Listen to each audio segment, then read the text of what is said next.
मणिरत्न द्वारा निर्देशित और कमल हासन, सिंबू और त्रिशा अभिनीत तमिल फिल्म ठग लाइव आज पूरे तमिलनाडु में विशेष शो के साथ रिलीज हुई।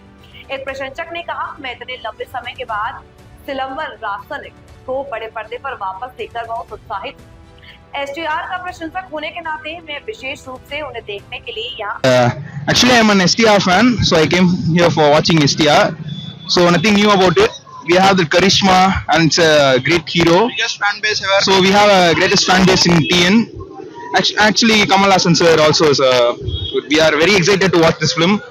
Actually, it has few controversies, but nothing. You'll be going to watch this film. Yeah, we are having a good expectation over there. Thank you. இல்ல ரொம்ப பயங்கரமா எக்ஸ்பெக்ட் பண்ற எதிர்பார்க்குற படம், ரொம்ப எதிர்பார்க்குற படம். இன்னும் ஒரு 4 மணி நேரத்துல படம் ஸ்டார்ட் ஆக போகுது. பார்த்துட்டு பார்ப்போம் படம் எப்படி இருக்குன்னு சொல்லிட்டு. STR, Kamal and AR Rahman, Mani Ratnam அந்த காம்போவே சூப்பரா இருக்கு. ஸோ சாங்ஸ் எல்லாமே நல்லா வந்திருக்கு, எல்லாமே ட்ரைலரும் நல்லா ரீச் ஆயிருக்கு. அப்புறம் புக்கிங்ஸும் நல்லா எல்லாமே புக்கிங் ஆகிட்டு எல்லாமே. பாப்பா கலெக்ஷன் ஃபர்ஸ்ட் எவ்வளோ ஆகும் சொல்லி எதிர்பார்க்குறோம் ரொம்ப நான். அப்பா புள்ள படம் தான் நினைக்கிறேன் டைப்ஸ்.